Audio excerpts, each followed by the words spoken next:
Good evening. My name is Ben Leisure. The Canton Fire Department and Union Local 249 extends its condolences to the family, relatives, and friends of Brother Jared Kneale. This is the fraternal tribute for our members active and retired, and it has been our way of saying goodbye for many years. Jared David Kneale was born October 5th, 1981 in Euclid, Ohio. He was a 2000 graduate of Wadsworth High School. After graduation, he obtained his EMT basic certification in 2003 and began working at the Wadsworth Fire Department.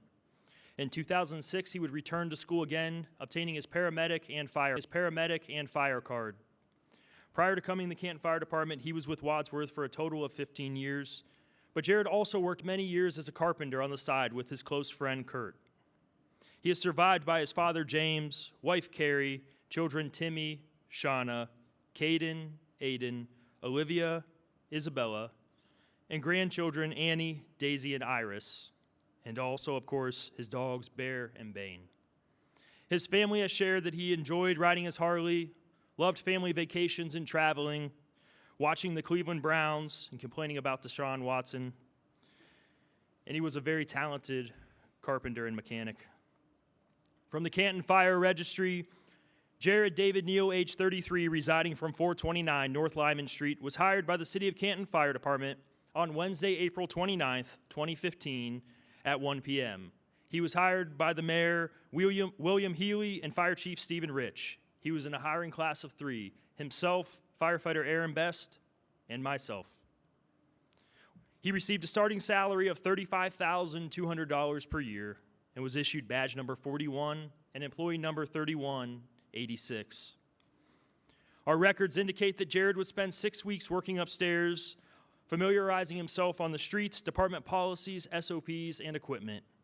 His first day on shift was June 13th, 2015, where he was assigned to Truck 1 on the 1st Battalion. That is the same unit that he would work his final shift on.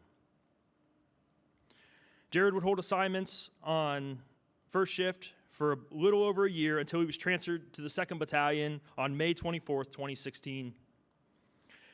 Jared rode all 4 medic units on the 2nd Battalion, and on Sunday, July 18, 2021, he received his much-anticipated final assignment, which was Engine 4, although he would only stay there for 1 month and then be transferred to ladder truck number 8 on Sunday, August 29th, 2021. The crew of Truck 8 was Captain Eric Derlin, firefighters Larry Rudd, Justin Drovic, and Frank Walters. They would remain together as a crew and transfer to Station 1, where they would serve until Jared's death. Firefighter Kneale's last shift with the Canton Fire Department was May 15th, 2024. While on the job, Jared received a number of awards for his actions, including a Medal of Accommodation in August of 2016 for his efforts while assigned to Truck 4 in rescuing an uncooperative victim via a ladder from the 2nd floor of a structure fire at 1312 14th Street Northeast. In March of 2018, he received a meritorious citation for helping extricate a victim who was trapped underneath a car. He would also receive a meritorious citation in August of 2022 when he helped rescue multiple victims from a structure fire on Cleveland Avenue Northwest. A month later, he would receive his 2nd Medal of Accommodation for helping rescue a victim from the 2nd floor of an apartment building at 914 Raff Road Southwest. Another award bestowed upon Jared was he was the first and only firefighter to smoke a cigarette while doing his physical fitness mile-and-a-half run. He called it his breathing treatment. Aside from collecting all of his awards, Jared was an active member of the Technical Rescues Operations Team. He was certified in rope rescue, confined space, swift water, ice, and trench rescue. He especially enjoyed the trench rescue. The building of shoring came naturally to him due to his construction background. Jared was also part of the radio division, where he helped service the department radios and Knox boxes alongside his friend and Truck 1 crewmate, Larry Rudd. They had just completed a large project, helping switch all the department portable radios over to a newer model, which was a time-consuming project Jared spent months assisting on. In preparation for this last alarm, I talked to the men and women that you see in uniform around us to get stories about Jared. But for me, the stories came easy. I was hired with Jared.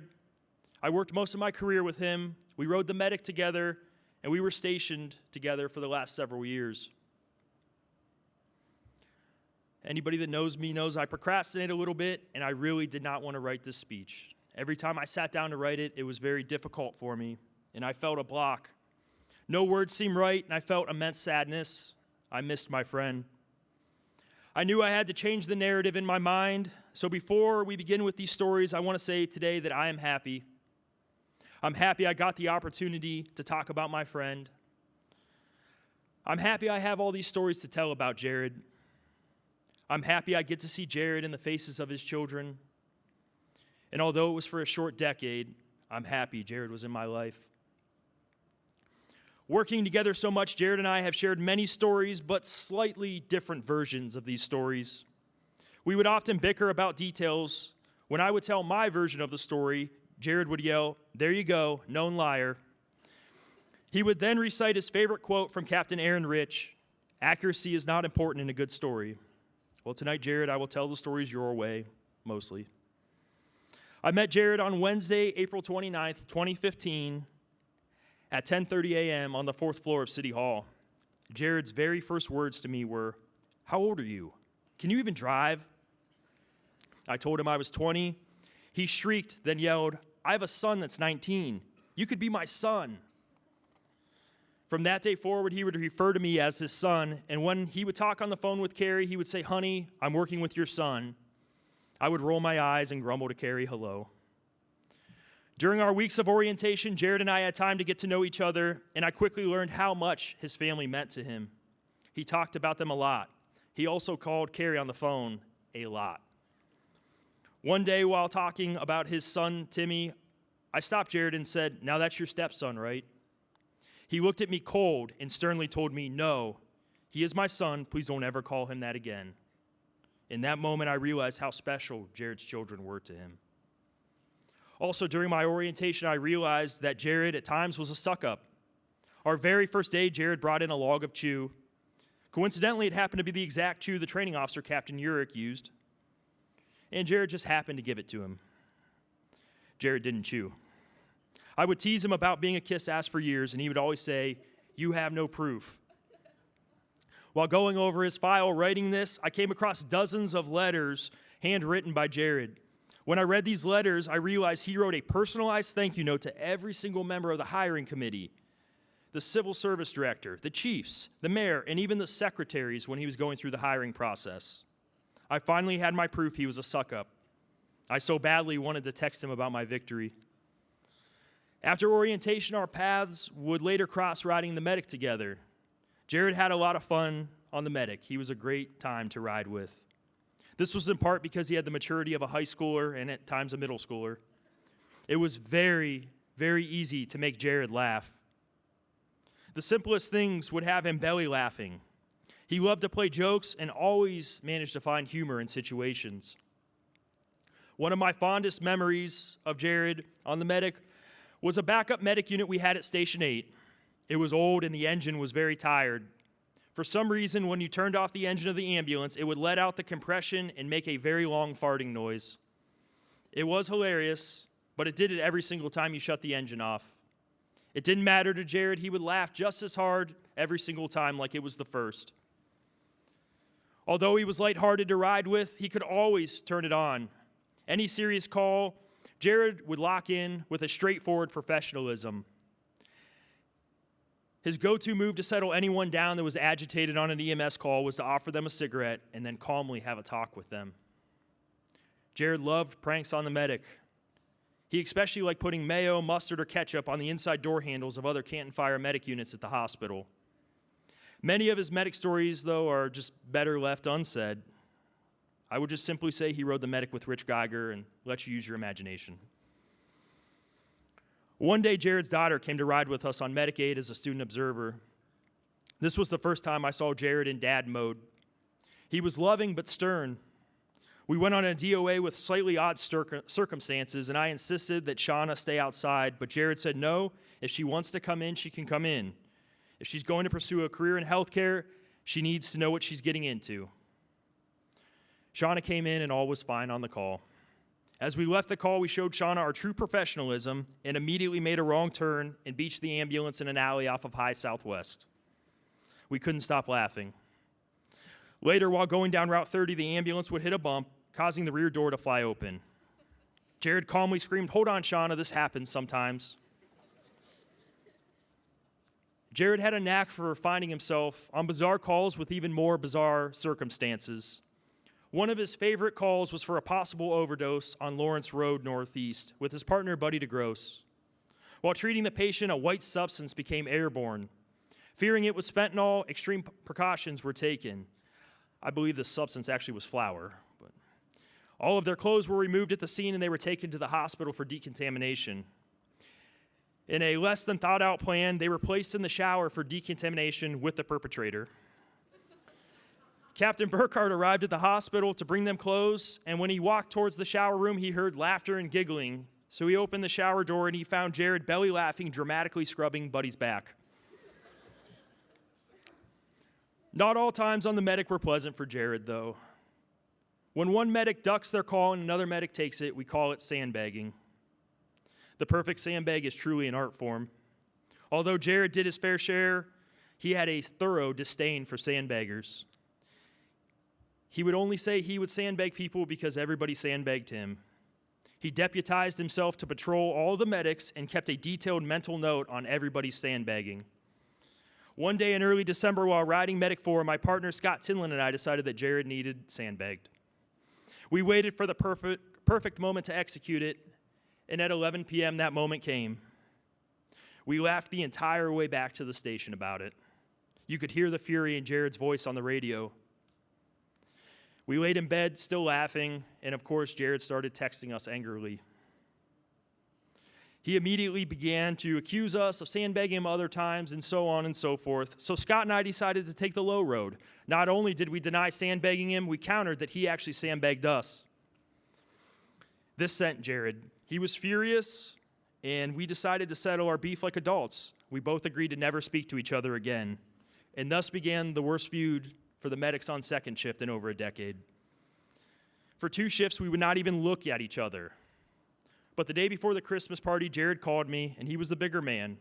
We settled our differences, and that night at the shift Christmas party, we spent the entire night together. At times, Jared would put on a good tough guy show, but we all knew deep down inside he was tender-hearted. Jared hates when people were mad at him, and he always ended up calling or texting to settle differences. After our feud, Jared and I were riding at Medic 7, and we had a very sweet but slightly awkward medic student with us. Every time somebody walked in the room, she would nervously say, "Hi," and wave. Jared, of course, thought this was the funniest thing that he ever saw, and he continuously walked in and out of the room each time they would exchange a "hi." From that day forward, every time you'd pass Jared, he would always say, "Hi." It never got old for him. I don't know how, but it never got old. Jared was the shift party planner. He set up picnics, Christmas parties, and motorcycle trips. One of the motorcycle trips sticks out in my mind. Jared was beyond excited for a ride that he planned to Marietta. We would spend the night in Marietta and then ride the triple nickel back home. The ride started off with Jared showing up wearing a peach color Jägermeister cutoff that unintentionally showed both of his nipples. I'm assuming 20 years ago the shirt was orange and probably less revealing, but nonetheless it was Jared's favorite shirt. We also were relentless on him about it. We kept referring to as pink, salmon, and peach, in which he would yell, "It's orange." As the night winded down, Jared was beyond excited to swim in the hotel pool. We might have had one too many drinks, and he began asking patrons of the bar we were at to come back and swim with us at the hotel. There was an ACD tribute concert going on, and the music was pretty loud. So Jared's request to come swim really just came out as "you swim," but it actually was "you swim" as he's 2 feet away from people's face. We nearly died of laughter, and still to this day you can hear many of us screaming, "You swim." The next morning we began our ride, and Jared immediately made a stop at a Kmart we passed. He told us, "This might be the very last time you ever see a Kmart Blue Light special." It was, in fact, the last time I was ever in a Kmart. As we got going, we approached the triple nickel, and we realized this winding motorcycle oasis that Jared had talked about for weeks was, in fact, a freshly paved road with chip and seal gravel that was loose. We went about 30 miles per hour and slid in and out of every single turn. Our bikes were peppered with gravel the entire way. it had to be the worst ride I was ever on. But given the opportunity, I would ride that ride again with him. Jared loved being assigned to truck number 1, and he loved his crew.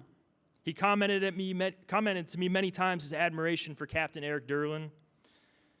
He really loved Eric's straightforward leadership, and it takes a special captain to keep Jared in line. He also felt very strongly about his crew. He commented to me how he really felt like he fit in with the crew. He loved the mechanical side of working on a ladder truck. He enjoyed operating the truck and all the equipment on it. Jared was the go-to mechanic on second shift. If you needed help with your brakes or even changing an alternator, Jared was your guy. Many days at Station 1, Jared would belly laugh until his face got red and he started coughing. He would try to keep up with Captain Burkhart as they tried tasting their shared nuclear hot sauce collection, which always resulted in Jared nearly melting.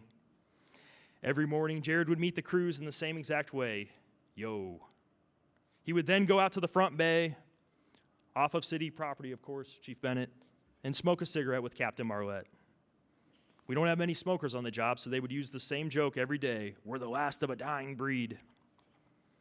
Shortly after his cig, Jared would return and open his candy locker. He had more candy than Willy Wonka. Although we would never tell him, the crew would always sneak handfuls of peanut butter M&Ms and Sweet Tart Chewies, and then we would turn around and lecture Jared about his sugar intake. From that locker, he would pull the most ridiculous cup out. I believe it's sitting around here, right here. He got this cup from firefighter Jimmy Dahl, and it was engraved with his name and the department logo. Shortly after getting it, himself and firefighter Sierra O'Connor caught an early run on Medic 8. Jared put the cup on the rear bumper. Halfway through the call, he was panicked, realizing that he left the cup on the bumper. So they retraced their steps following the call, and they found it mangled by the railroad tracks at 9th and Market South. The once black and perfectly round cup was now half silver and had about 6 right angles in it. But it still held water, and Jared refused to give it up, even though he had ordered a new one. He would proudly use it every day, and he called it his work cup. He would say, "It's rough around the edges, like me." He was very, very proud of this cup. Jared's most important contribution to Ones, though, undoubtedly was his role as head chef. He gladly cooked nearly every meal. Most guys in the department didn't mind cooking for 3 or 4, but when you cook for 10 to 12, that's a task. Jared made it seem easy, and I assume it's from cooking for many years for his army of children. His cooking always had one not-so-secret ingredient: sugar. He put it in everything, no matter what it was. Jared was the keeper of our station kitty, and he took the job very seriously, always stocking the fridge and cupboards and safeguarding our money. One day, our butter disappeared, and the only logical solution that Jared came up with is that Kevin Gordon from third shift stole it. This went on for months, Jared furious at Kevin, when in actuality, Captain Will Rhodes was hiding it to keep the theory going that Kevin was taking our butter. Jared always loved to try and teach us that couldn't cook his culinary art. I finally remember one day at Sevens, Jared attempted to show me how to cook his sweet chili. We were making chili, and firefighter Jesse Butler, a type 1 diabetic, was on the medic, and he was looking forward to a nice low-carb dinner. Jared told me that he adds just a little bit of sugar, but he wasn't going to tell Jesse. He wouldn't even notice it. I put a cup of sugar in, then Jared took the whole bag and poured it nearly all in the chili. The sweet chili was delicious, but in the morning, Jesse was upset. He wanted to know why his sugar skyrocketed, and he had to take extra units of insulin. Jared played dumb and said he didn't know, then finally pulled out the empty sugar bag and said, "Well, maybe I added too much." From then on, Jesse always looked over his shoulder when Jared was cooking. Jared's absolute favorite pastime at the station was pranks and stirring the pot. This was well received by his battalion chief, Eric Oman, who also shared that passion. Jared and Chief 2 were frequently partners in crime. Recently, Frank Walters began to short-sheet Jared's bed. Jared knew it was Frank, and next shift he patiently waited with a leaf blower until Frank went to bed. Jared snuck in the room, he stuck the leaf blower underneath Frank's sheets and turned it on. Frank's sheets flew off of the bed and scared the crap out of him. He was so happy with himself that the leaf blower became his new favorite toy of mischief in the station. It wasn't always good enough, though, for Jared just to prank somebody. He wanted a little mayhem to ensue also. The perfect example of this occurred just 2 weeks ago. As I was slaving away in the kitchen doing the dishes, Jared concocted a plan to move my bed to the battalion chief's office. They dismantled my bed, moved it across the hallway without me knowing, and set it up in the battalion chief's office. I was enraged when I found it, and I instantly blamed Frank Walters, which Jared was delighted with. Truck 1 went on a call, and I decided I needed to get my revenge, so I took Frank's motorcycle and I locked it in the supply closet inside Station 1. Once they returned, I offered Frank a simple trade: publicly apologize to me and admit that I won, and I will tell you where your motorcycle is. Of course, pride would not let him do that, so he frantically searched for his bike for the next 45 minutes. Jared took this time to falsely plant the idea in Frank's head that Justin Zrovik was in on moving the motorcycle with me. Jared sat back uncontrollably laughing and watched the domino effect as we all fought with each other. Aside from his cooking and pranks, one of our favorite memories of Jared at Station 1 was sitting on the goof bench out front.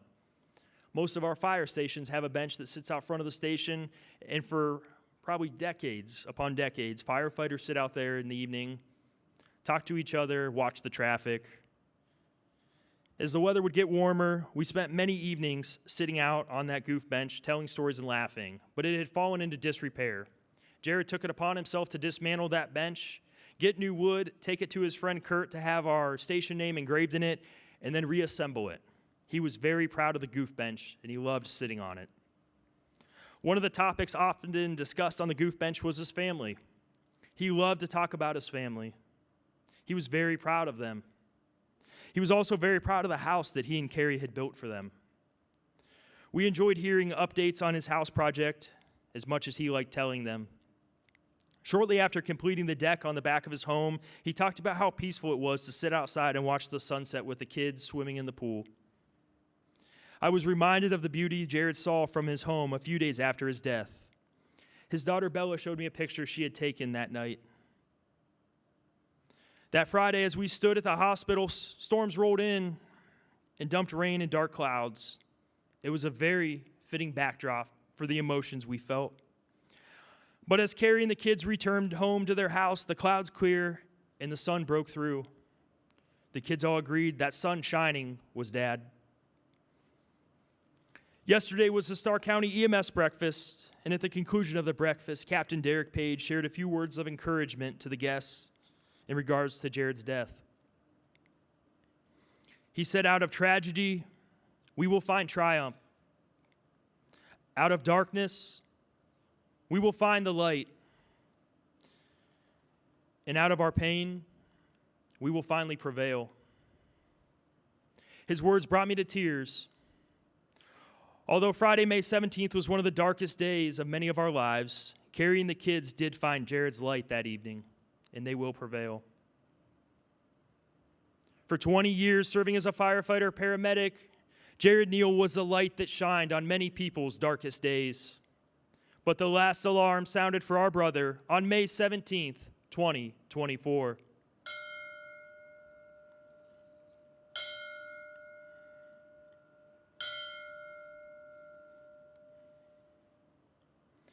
Memory is a priceless gift of the ages. It is the echoing voice of happy days, experiences, emotions, fond recollections, beautiful traditions, and friendships of those whose hearts were true. Today we are standing in memory of our departed brother who will never return from his last alarm. Tradition tells us that he is dead. Reason tells us that he will be with us for all the days of our lives. And faith tells us that we shall one day meet him again. So, dear brothers and sisters, when we respond to our last alarm, we shall find our departed brother, Jared Kneale, waiting to lead us to the eternal Father who rewards those who love truth, practice charity, honor chastity, stand with justice. And with the deepest reverence, dear brothers and sisters, let us bow our heads for a moment of silent prayer for the repose of the souls who will never return from their last alarm.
At this time, representatives of the department will make a presentation to the family.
At this time, I ask that all guests rise. We will gather outside to send Jared off for his final ride. Following the procession, everybody is invited to the Wadsworth Eagles. You may be dismissed.